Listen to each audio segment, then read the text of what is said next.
work first.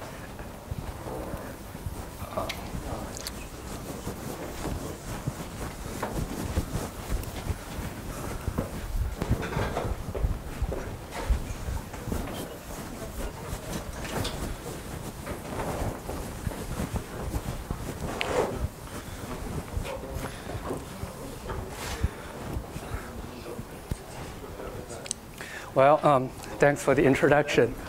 It's a great pleasure to be here. So just before I arrived, I got this email saying that there will be lots of students coming to this talk.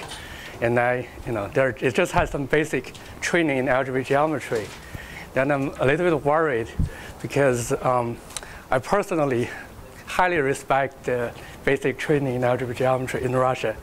And I'm worried that maybe this will be too easy and maybe boring. So hopefully, what I'm going to say will interest you and maybe also serve as a motivation to the study of rationally simply connected varieties. Essentially, the talk I'm going to give today is somehow the application of the theory of rationally simply connected varieties in a non-rationally simply connected setting. Okay. And also, if you have any questions, please feel free to ask. And if you don't ask questions, I think I will probably finish this talk early. I mean, unless that's what you want. Okay, so, Jason already explained as a principle, but I want to basically state this in a slightly different form. Okay, so let's say X is a smooth projective variety. Now you can ask this over a field K when either this is a number field or this is the function field of a smooth curve over a finite field. Okay, so these are the so-called global fields. Then the basic question is whether you can have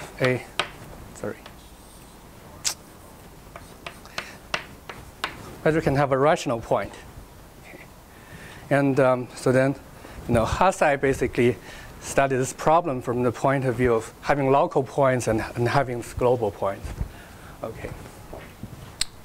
And for our purpose, we'll mainly focus on this function field. So let me give a formulation in this case. Okay.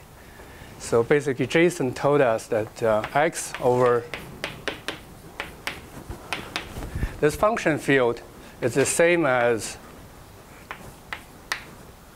a fibration. And this is a flat projective, maybe surjective. Okay. So that the generic fiber here, eta would be the generic point of this field of this curve B. Okay. So the generic fiber is isomorphic to X as a variety over this function field. And also we know sections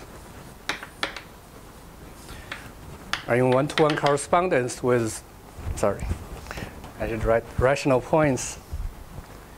So maybe FQ points, FQB points, are in one-to-one correspondence with sections. Jason said that you have to restrict to some open part, but that's the bad thing only happens in code dimension 2, and here we're dealing with a curve. So here B is a smooth projective curve. Okay. So nothing bad would happen, and you get an actual section. Okay. Then basically this question is, when can you have a section? Okay. Now if you think about this, this is really asking, one is, if I call M, this is the moduli space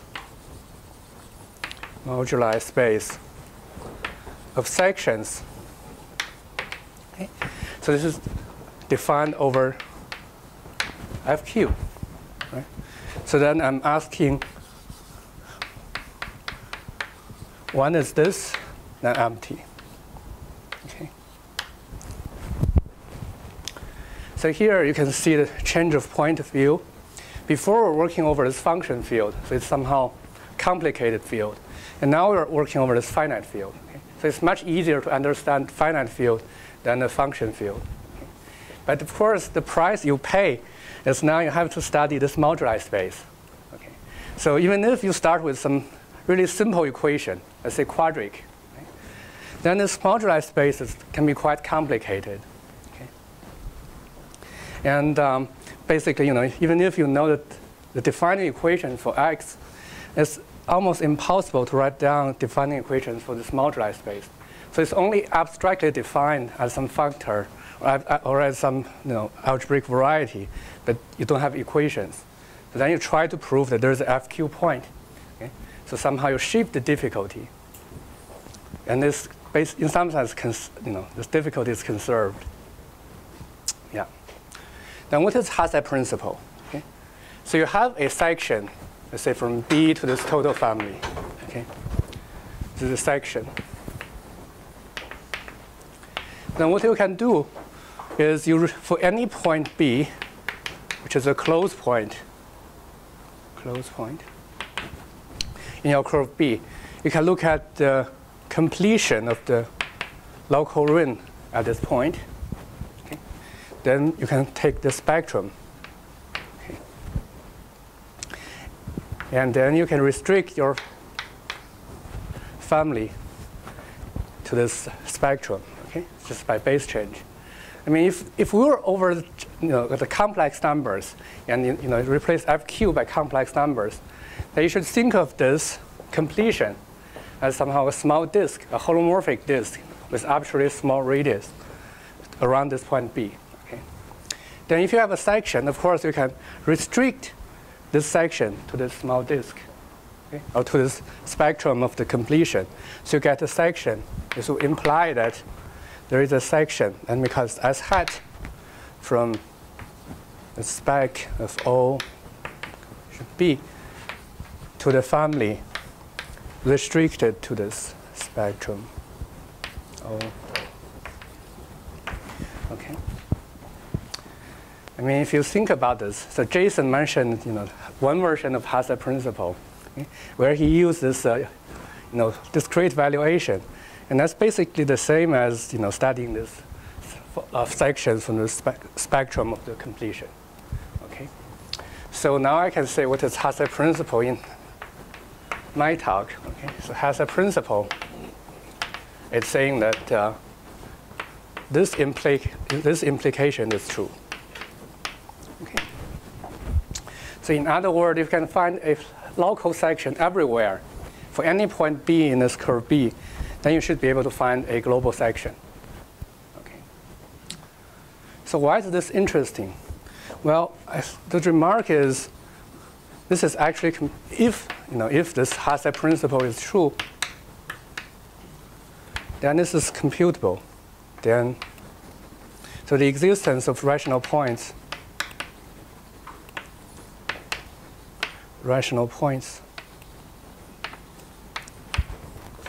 is computable.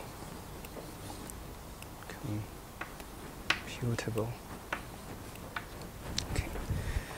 Because we're over this finite field, and as long as the residue field of this B is large enough, you are guaranteed to have a section, have a local section. Okay. So you basically only need to compute finitely many closed points.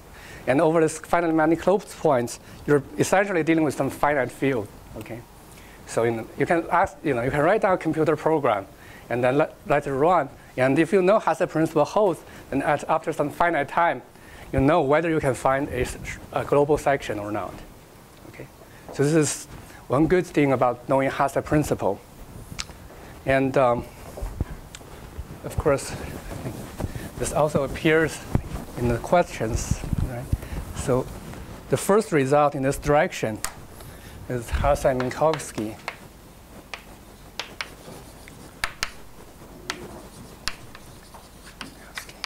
Okay.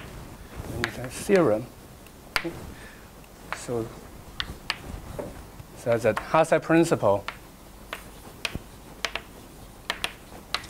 holds for smooth quadrics, okay, over Let me say FQB.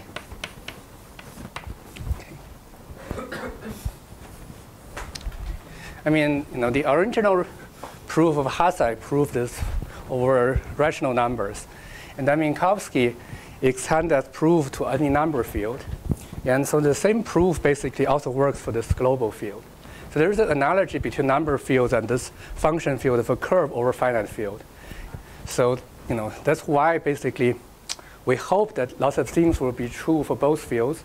So it's also interesting to study arithmetic or number theory over this field. Okay. Then you can ask, this is degree 2 polynomials. What if you go to degree 3? So the first thing is, this is not always true for degree 3 polynomials. Basically, if you look at a degree 3 polynomial with 3 variables, so the zero locus defines an elliptic curve in P2, and you can write down counterexamples. Then basically, you can either stop here, or you can look at some degree 3 polynomials with larger, with more variables. And then it turns out that at least we have a conjecture. One is should be true. This is some conjecture due to Colliot-Tillin. And it's roughly saying that there is one cohomological abstraction. It's called Brauer-Manning abstraction. And that abstraction should be the only abstraction for Hasse principle. Okay. But I think I'll stop here and not to go too much into that. On the other hand, it's also interesting to ask, what kind of varieties would satisfy this Hasse principle? And there has been lots of work, especially in the case of number fields. And there has also been some recent work in this case of when this B is P1, this is a finite field for cubics. And the proof is somehow like a slight variation of the circle method. It's more like analytic number theory. Okay. And also, so the Colliot-Tillin school, they have lots of ways to deal with these problems, like universal tensor, etc. But somehow, what I'm going to talk about today is more of this point of view. You think of this as a fibration, and you ask whether you can find a section. Okay.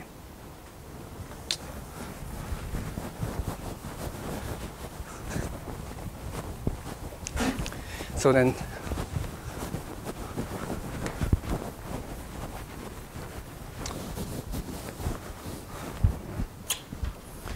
so what can you prove, using this approach? Let me tell you the theorem. Okay. So Hasse principle holds for, first of all, if you consider a smooth cubic hypersurface,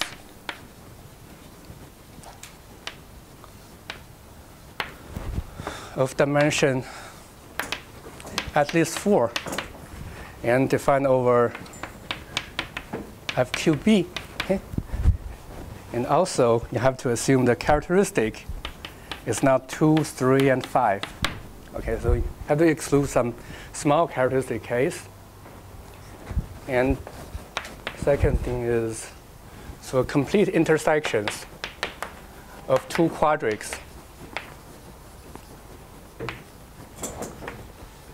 smooth of dimension at least 3, and then in characteristic not equal to 2. Okay. Again, when you deal with quadrics, the characteristic 2 is usually a problem. Okay. So except those like small characteristic case, you do have Hasse principle. Okay. So maybe I should also add a remark that at least we expect, or maybe Colliot-Tillin conjectured that this should be true. The Hasse's principle should hold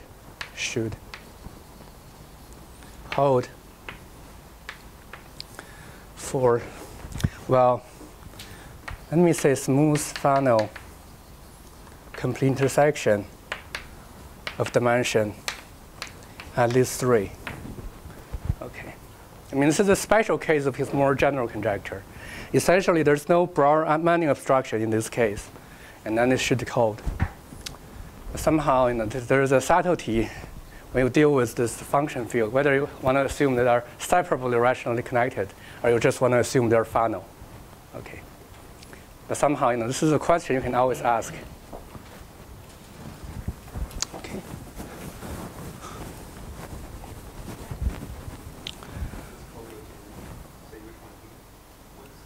Well, he just said no. He doesn't want to say, yeah. I mean, his original conjecture is in the case of number fields. So in that case, there's no subtlety. Yeah. Okay.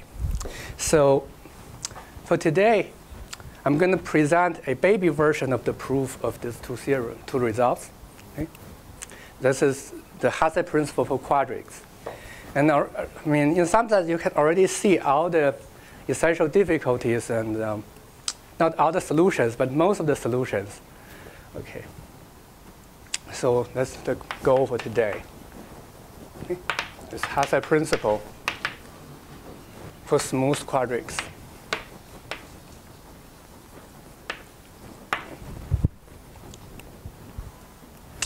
And for simplicity, I'm going to assume of dimension at least 3. Okay. So there's a slight difference between these results. So these varieties, Jason didn't talk about what is rationally simply connected. But no matter which definition you use, these varieties are not rationally simply connected. Okay. And so this one is rationally simply connected. So basically, by Shenlang theorem, you know that this one always have a rational point. Okay. Let's ignore that and really focus on this Hasse principle. Okay. Let's see. Maybe okay. Right here. So what's the basic observation here? Essentially, let me write it as this lemma. Okay. So it suffices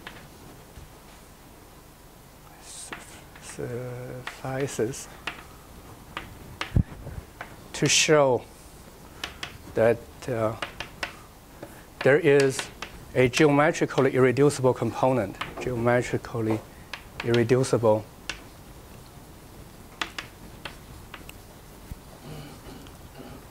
component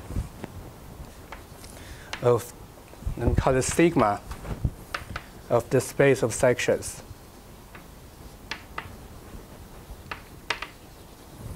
And I think before I use M as this. Okay.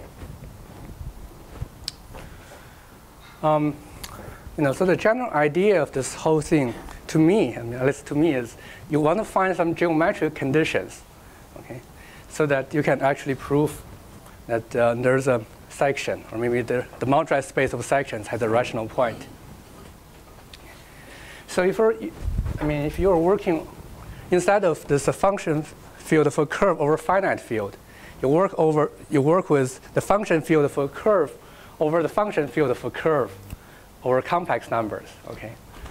Then so this is basically the idea of de Jong and Starr. So that's just saying that you should prove something like rationally simply connected in the sense that the moduli space of sections has some rationally connected variety. Then you apply this Graeber-Hasse-Starr theorem, and you get a rational point for this moduli space, and then you get a section. Okay. So that's the idea for this rational simple connectedness. But somehow you can see that this is the reduction. So if you want to prove something that's rationally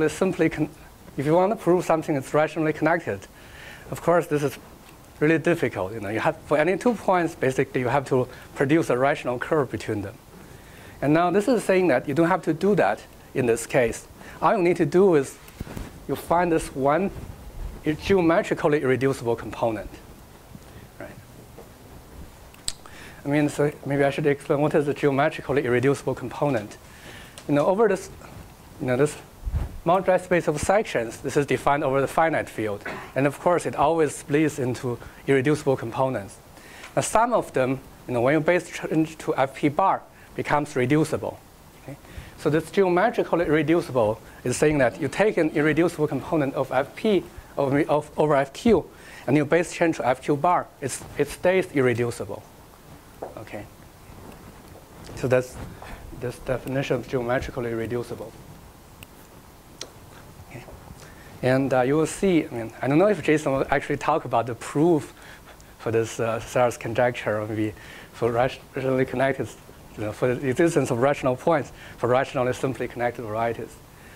So you can see there's one technical assumption, and there's one technical part in that proof, which is really hard to follow, at least for me. That's the existence of very twisting surfaces. And if you only work with this one, you can ignore that technical part.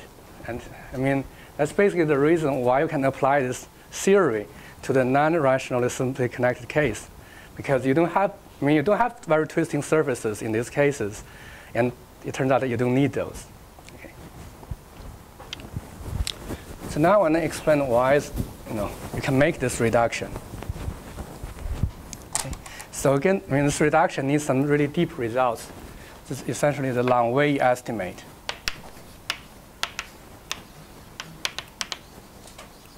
Okay. This tells you that I call this sigma. This is the geometrically irreducible component. So if I look at FQ endpoints, so this is empty, not empty. Okay. I mean, this component is defined over FQ, okay, but it may not have any rational points over this original field when n is really large. Okay. But essentially, this Langway estimate tells you that as long as you base change some large degree, you get a rational point over that field. Okay. And this is for any n. It's really important. Okay. Now, if you're dealing with quadrics, so they have a very special property. A quadric has a rational point if and only if it has a rational point after some odd degree field extension. Okay. So you can see that if you use this property, you just choose n to be some really large odd number. Okay. Then this Langway estimate tells you that there's a rational point over there for this moduli space, and then it has a section over that field extension. Right? And using that property, you see that you have a rational point, or maybe a section, over the original field. Okay. This is something very special about quadric. And it turns out that so for smooth complete intersection of two quadrics, they also have this nice property. So you can find a rational point if and only if you can find a rational point over some odd degree field extension. Okay. And you may wonder what happens when you have three quadrics. Okay. And it doesn't hold. Okay, so this is something very special for smooth complete intersection of two quadrics. But somehow for cubics, I mean, at least I don't know any property like this. It has a rational point if and only if you have some rational point over some field extension. But there is another special property of this. So a cubic surface has a rational point if and only if it has a rational point over a degree 2 field extension. Okay, I mean, you can think about how to prove this, but this is true. So for cubics, you have to work a little bit more. You just make a sequence of degree 2 field extensions. It's from FQ to FQ squared and FQ to the fourth, etc. And I mean, somehow you can still increase the size of this finite field.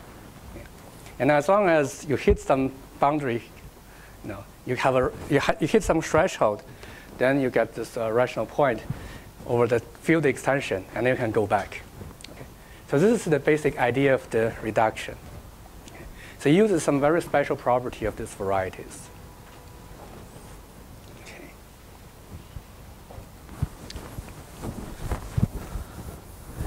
Now you have to think about how do you prove that there is a geometrically irreducible component for this moduli space.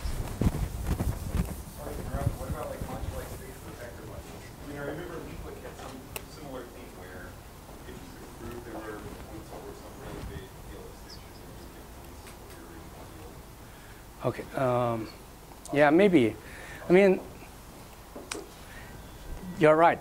For this step, that's okay. But I mean, this is only the first step of the proof. So there are some other things you have to do.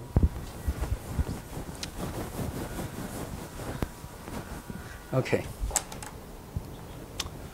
So now you want to produce this component sigma. So at this step, I can really forget about this finite field and base change to the algebraic closure. Okay? So you can base, so then it suffices to show that over FQ bar, now this is an algebraic closed field, so it's more geometric. Right? So there is an irreducible component of this moduli space of sections, which is invariant under the Galois group action, which is Galois invariant.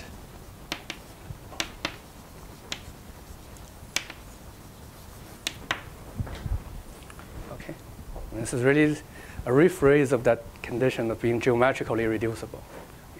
So this component, if this is Galois invariant, it will become it will be defined over the original field FQ, and then this is geometrically irreducible by construction.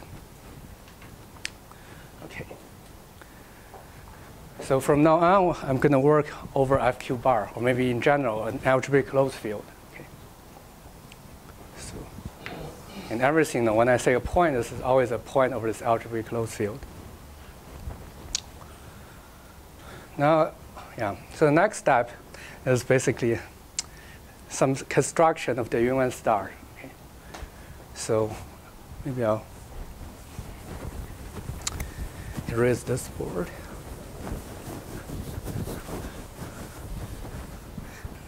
Yeah, I think whenever you give a talk like this, you should draw one picture which looks like this.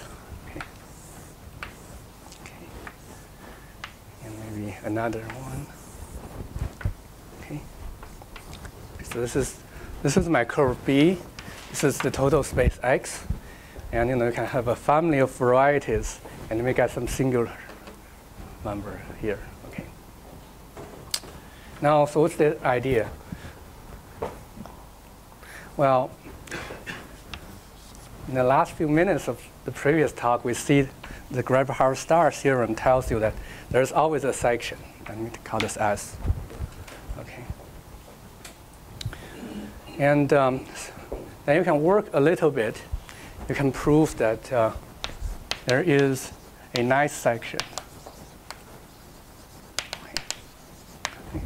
This section is nice in the sense that what I'm going to say next will be true. Okay. And I want to emphasize that the existence of this nice section is somewhat a non-trivial statement. Okay. So you will see what are the requirements for a section to be nice, and somehow that's a non-trivial requirement. You have to prove something. But I'm going to ignore all those and start with this. Okay. So you start with a nice section. And then what you do is you put a line here. Okay. You glue a line in this fiber. And this is a combined section in a projective space, so you can consider lines. They're degree 1 rational curves. Right? And you glue it to this section.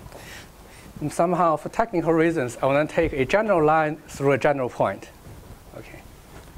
And then you glue this. Okay. So let me call this sigma 1. Okay. So when you start with a nice section, part of the requirement is that the deformation theory of this section should be unobstructed. Okay. So if you think about this, this is a non-trivial requirement because this total space X could be singular. Okay. So if this S passes through singularity, then there's no control whether you can have an unobstructed deformation. Okay. So basically, you have to find a section which lies in the smooth locus. So basically, put it another way, for the singular fiber, you want the section hit the smooth point of the singular fiber. Okay? So this is a non-trivial requirement, and I think maybe Jason will later tell you something about weak approximation. And this is something like, formulate. This is, in some sense, this is equivalent to weak approximation. In some sense, this is slightly weaker. But anyways, this is a non-trivial requirement. So once you put this S to be unobstructed, and you put this line to be a general line through a general point. So the union, okay, of this section and this line will be unobstructed. So this means that there's a unique irreducible component, over Fp bar of this, which contain for this space of maybe you take Hilbert scheme, or we take some partial compactification of the space of sections. Okay, so there will be, we call sigma 1. This is the unique irreducible component of this. Let me use Concevic space. Concevic space of stable maps, which contains this point representing, sort of this union of the section and this line, okay, this general line. And now what you do is you add another point. Oh, sorry. Maybe let me write it here. You have to check that this is independent of L. Okay. In other words, if you choose a different L, let's say, put it here, and you ignore this L, okay, then you get the same sigma 1.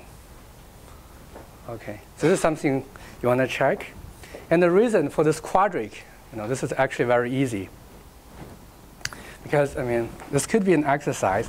Look at the, the family of lines through a point in a quadric.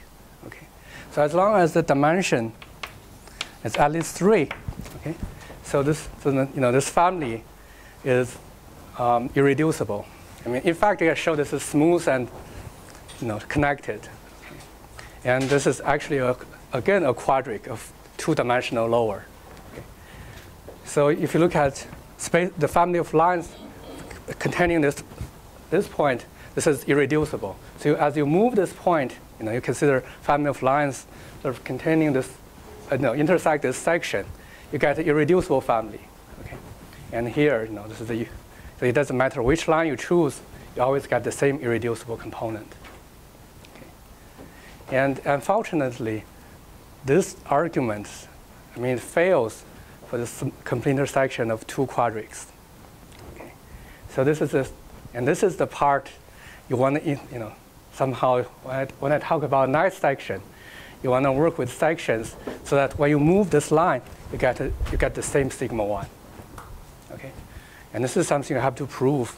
Not every section satisfies has this property, and somehow you have to show that there are sections and there are lots of such sections. Okay. You're saying the test has some kind of monochrome? That's right. That's right. You can. Let me write it here. This is an example, and this is actually an interesting example. Let's consider X. This is a smooth, complete intersection of 2 quadrics. Quadrics of dimension 3. Then you know that if X in X, let's say the characteristic is not 2. Okay? You choose a general point. And there are exactly 4 lines containing X. Okay. So what you do is you consider P1 cross X. Okay. And you think of this as a family over P1 by this first projection. And then, of course, there are, somehow the most trivial section of this family. It's just you take a point in X and look at this sort of the horizontal section. And so you take this line. And if you take that point to be general, there are 4 different points. Okay? Somehow this is not so bad because we know that the space of lines for this X is irreducible.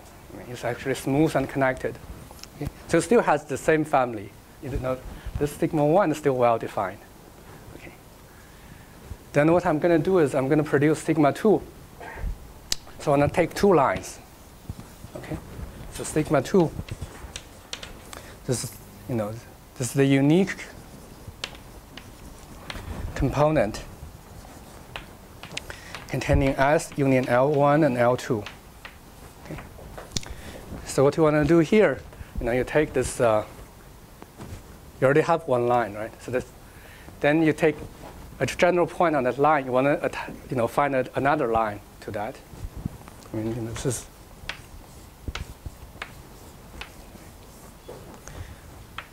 is a trivial product. Okay. So then, you have this sort of the trivial section, and the horizontal section, and then you attach one line to it. And then now you want to attach this another line to this section. Okay. So it turns out that there are 2 different ways. I mean, actually, okay. There are 4 different ways to attach this line, right? So there are 4 lines through this point, but they somehow fall into 2 different types. You can either attach to this trivial section the same line as the first one, okay? Or you can take one of the 3 other lines. Okay? And it turns out that they give you 2 different sigma 2. Okay?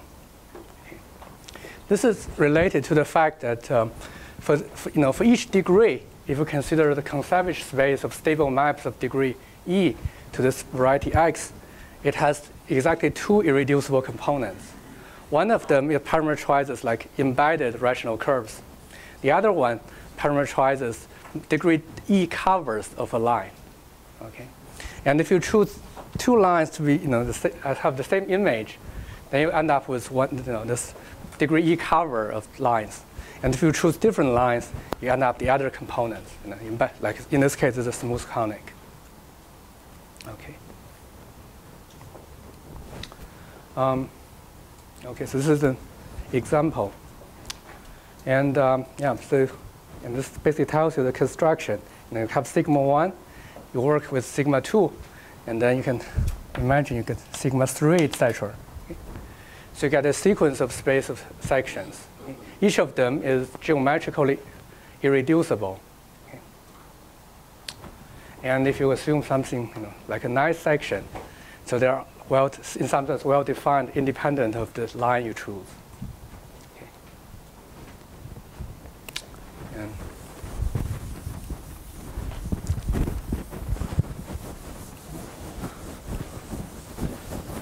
what's next? Okay. So you have this sigma 1, sigma I, etc. So you want to prove that somehow they become Galois invariant when you increase this I. Okay. So what does it mean? I mean, basically you want to prove that if you take S1 and S2, there are 2 nice sections.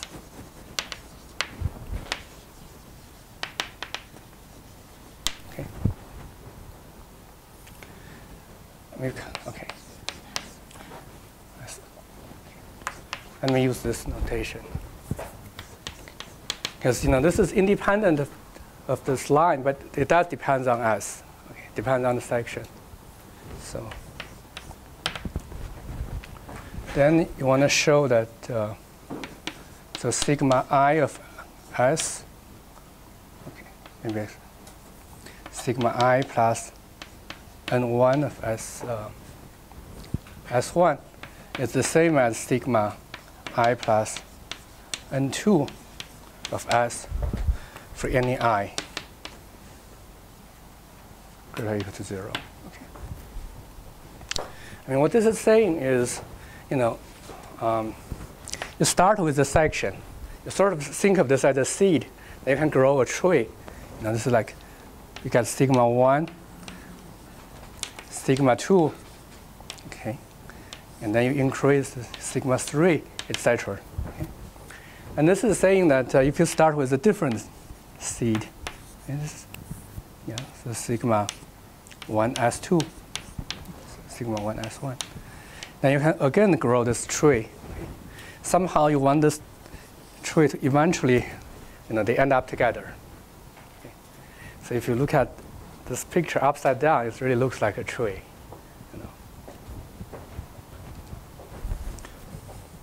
once you have this,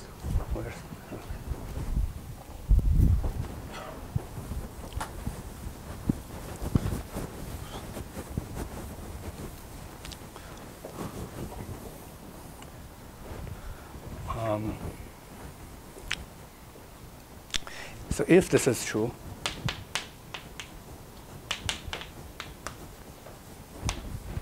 then this sigma I is Galois invariant for all I large enough.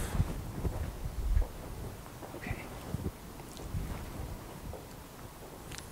I mean, the reason is the following. So you have this sequence of space of sections. So this sigma I, S, okay. So they are defined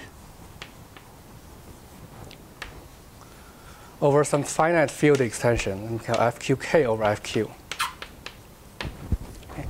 I mean, in fact, they're defined whenever you can find this nice section S, right? So because the Hilbert scheme of the relative Hilbert scheme of lines is sort of defined over FQ, and now you take this section. If this is defined over FQ, then essentially you are taking some fiber product for this construction. And since it's independent of L, you're really taking this fiber product with the relative Hilbert scheme. Okay. And that will be defined over the field where you can define this S. And this S, if you know this is defined over the algebraic closure, this is defined over some finite field extension. Okay. So this is defined over some finite field extension. So in particular, it suffices to show that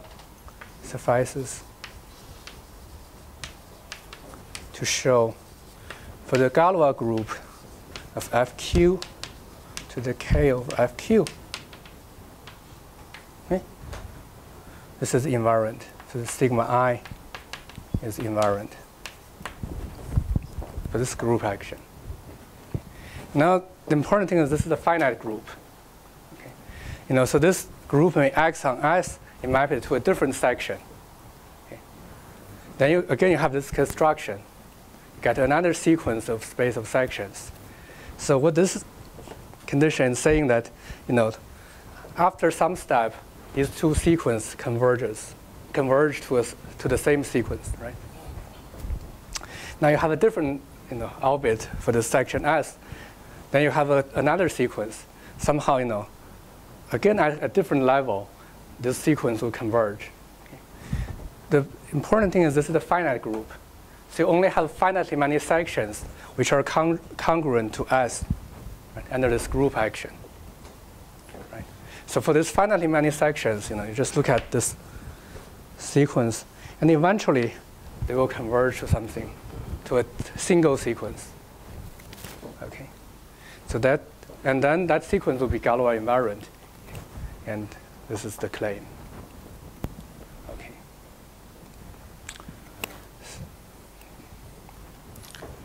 Okay, so this is the basic strategy. So you start with something over the algebraic closure, and you produce a section, and you produce a sequence of sections, sequence of space of sections, and you somehow want to show this, right? So given two different sections, somehow this construction gives you the same. And if you think about this, this is essentially saying that you have S1 here, you have S2 here, okay? And somehow you attach some line to S1, and then you attach some line to S2. Okay? So you have this two union of curves. You want to show that you can deform one of them to the other. Right? That is what this means, that they are the same component. Basically, you have to show that they lie in the same irreducible component. And that's the same as saying that you can find the deformation from one to the other. Okay. But when you deform it, there's a singularity in No, if you can choose, you want to choose a deformation which is parameterized by a smooth curve or by an irreducible curve. Right? That will show that they lie in the same irreducible component. Means, you're right. a priori, you could have like this one deforms to some, this is parameterized by a nodal curve. So this one deforms to something, and that something deforms to a different thing, and eventually you get this.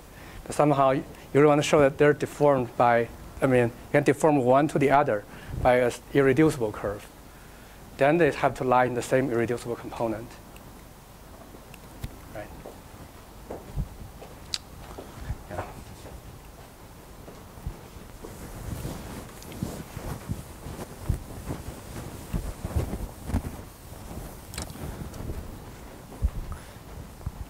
And somehow, this is the funny part of this proof. You only need a deformation parameterized by some irreducible curve. But somehow, the only deformation you can have is a deformation parameterized by a P1. Okay? At least this is the only way I know how to produce this deformation. So the idea is to find a ruled surface. Let me erase this.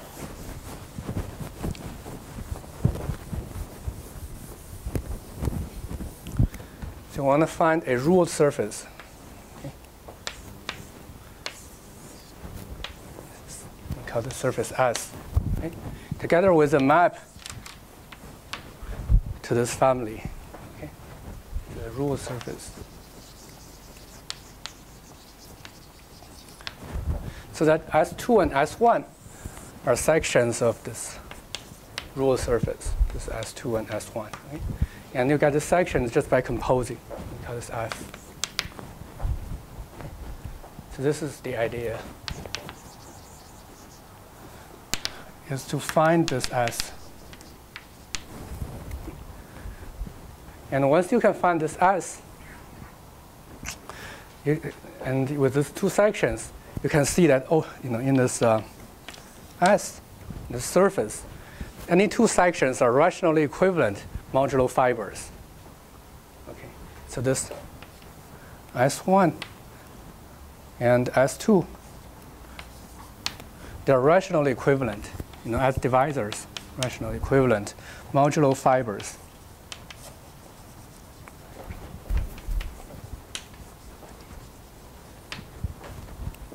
Okay. Well, that's right. Yeah. I don't think that makes any difference. Irreducible components. Okay.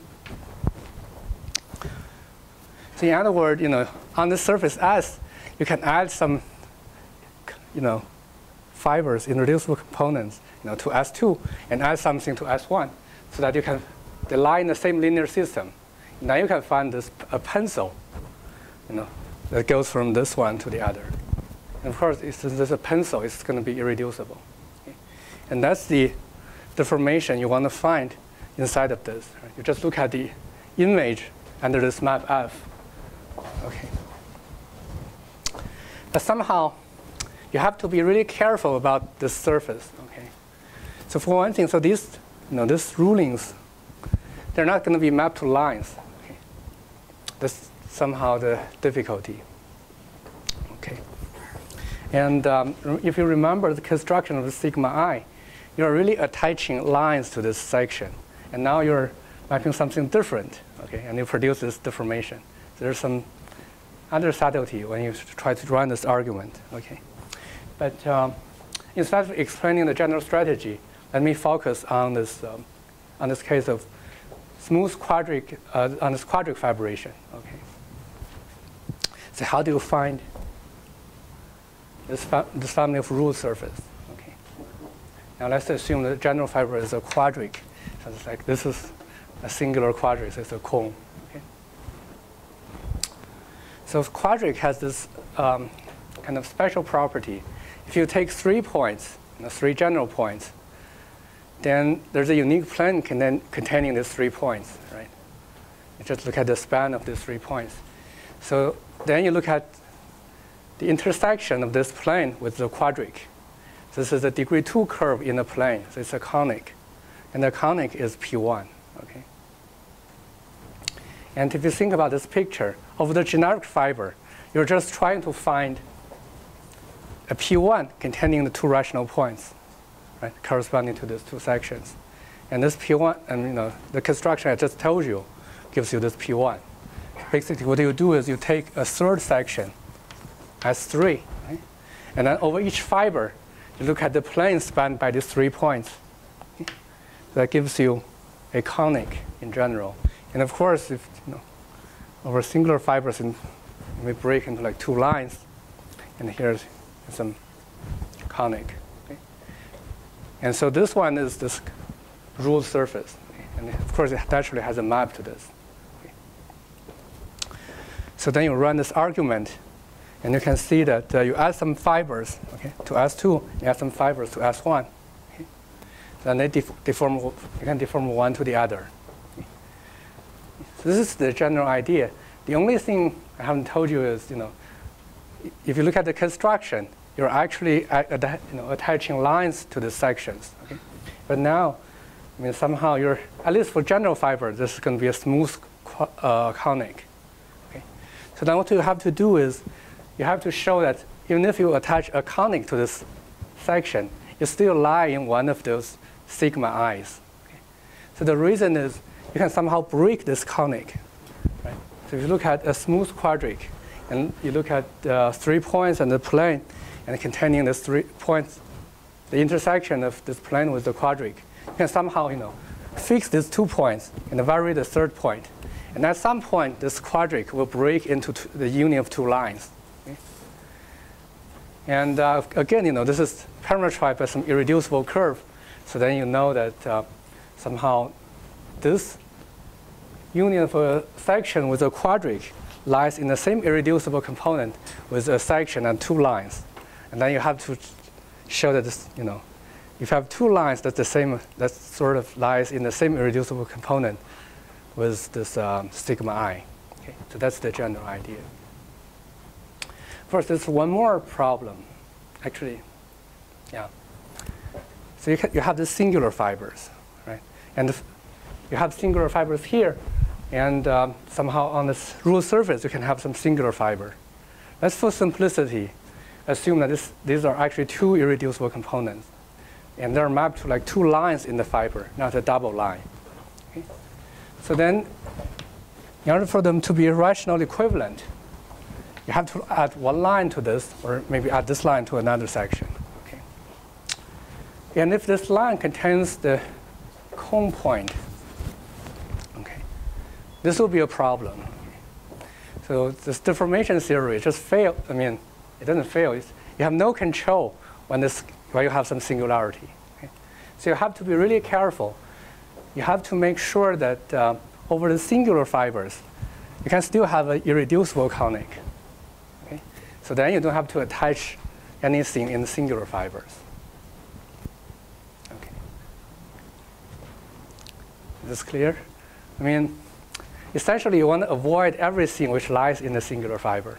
Okay? And you just have to arrange everything very carefully. Yeah, so this is the basic strategy for the proof. So you think that's the connection with approximation In some sense, yes. If you look at this construction, let's say this is a cone over a smooth quadric. Okay. Now you already have 2 points. You basically want to choose the 3rd point so that the plane spanned by these 3 points intersect this quadric cone at a smooth quadric. And of course, if you choose this point to be general, this is going to be okay. Right? But somehow, you just need to show that you can find sections which hit a general point. Yeah. Okay. Yeah, so this is the general strategy. Now, the proof is almost finished, except for one thing.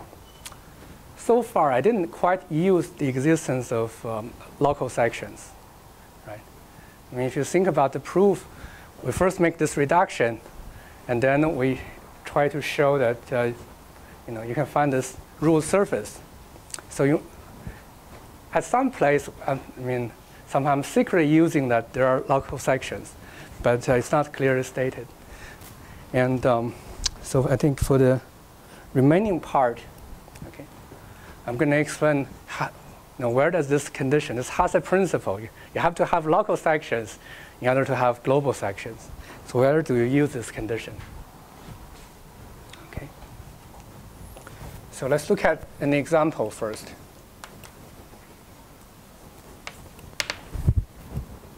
Let's look at x squared plus y squared plus t times z squared plus w squared, okay, equals to 0. You think of as this is a family inside of P3 cross A1. Right? So T is the coordinate for A1, and P3 is the homogeneous coordinates are x, y, z, w. Okay. And since everything is over FQ, okay, let's assume that -1 is not a square root. Sorry, it's not a square in this finite field. In other words, x squared plus 1 is x squared plus 1. It's never 0 for x in FQ. Okay. Then what you can check is that there's no solution for this over FQ t. Okay. So then this implies that there is no rational point over FQ t. Okay. So then in particular, some part of this argument should fail. Right?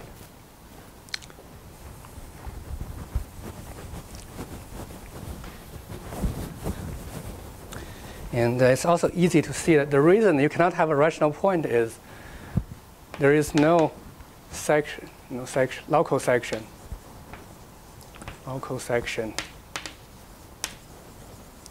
near t equals to 0. Okay? And similarly, there's no local section near t equals to infinity. So if you look at the picture, okay, so this is t, this is 0. Okay? So the fiber over 0 is defined by x squared plus y squared equals to 0. Okay? So it's a union of two hyperplanes. And because of this condition, -1 is not a square over this finite field. These two, they are somehow, Galois conjugate, right? So the Galois group, the absolute Galois group of FQ bar over FQ somehow interchanges these two components. Okay. So now if you run this argument, let's say you start with a section S1 here. At some point, you have to take the Galois conjugate section. So that's going to be a section S2, which lies in this component. And if you try to construct this family of conics, right, you'll see that it breaks into two conics over this fiber. And you could say, what's the difficulty? You just add one of this. And you can, over this ruled surface, you still have this deformation. But I think I'll leave it as an exercise to check that, in fact, there are two irreducible components containing this union. Okay. Essentially because this line contains some singularity. Okay. So it's, and this, it's not, it is in one of the sigma I, but it's also in some other different components. Okay. So in particular, you can show that, well, for this family, there are actually four geometrically irreducible. There are four irreducible components of FP bar. So, at infinity, this is also a union of two hyperplanes. Okay. So essentially, you can have a section which hit these two components. A section hit this one and this one. A section hit this one, and this one, and this one. Okay. So they give you the four geometrically irreducible components, but none of them is defined over FQ. Okay. And the good thing is, we know that there's no local section here. Okay? So it doesn't violate the Hasse principle. Then you can ask, what if, you can find, what if, look at this family. So x, y plus t times z squared plus w squared equals to 0. It's, again, a family in P3 cross A1. Okay. And if you look at over FQ bar, it's the same picture. Right? I mean, over FQ bar, everything is a square. I mean, yeah, maybe I should also write that the characteristic is not 2. Okay. Over FQ bar, it's the same picture. Okay. But now, so which part of the argument is changing?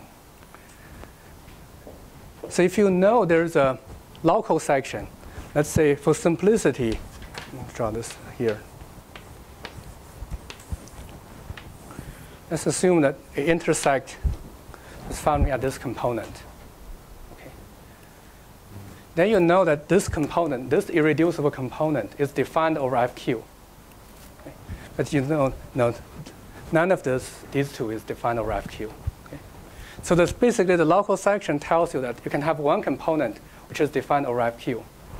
And now if you take two sections, if you take this as S1, so what's the Galois-Alcandrei section? So it should still intersect the same irreducible component. Okay. And you can check that indeed, so they give you the same, asymptotically, they give you the same irreducible components. But somehow, this is an ad hoc analysis. Right? For this case of quadrics, of course you can do it because there are not so many, degenerations for quadric. So what you should do in general is you should never consider this family. Okay.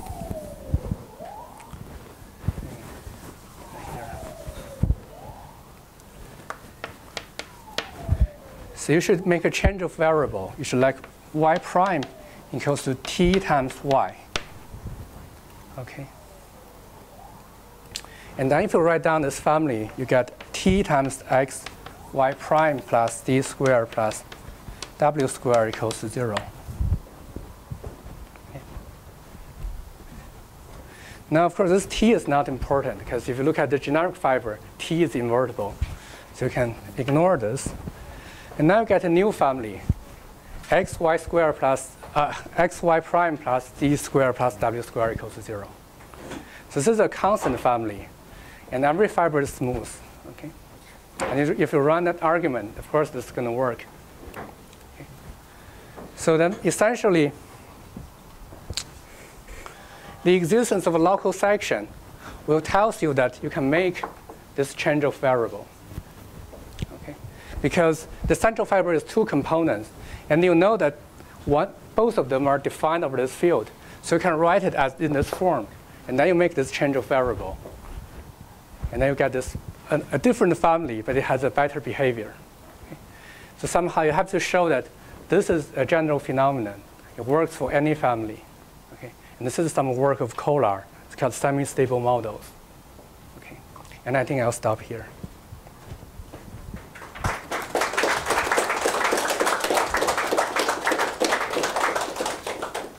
Questions? So are you saying characteristics zero, this is Kolar? It should be. I mean, the thing is, a priori, Kolar component is a log final variety. So, I mean, for hypersurfaces, you can probably prove that is Gorenstein. So then it becomes canonical. Oh no, I'm sorry. I mean, you can probably look at this cubic surface and degenerating to a cone over ellipse smooth elliptic curve, and the total space is smooth. In that case, this is the semi-stable model. I mean, Kolar component allow a base change. If you allow base change, then you end up with the same family. So then that is the Kolar component. Yeah. Maybe that should be y prime Yeah. Okay.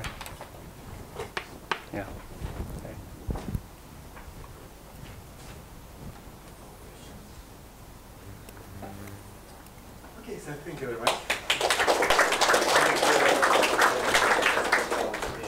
We shall meet again. Every day the timetable is the same as you already noticed, I guess. So it will be 3:30. And in the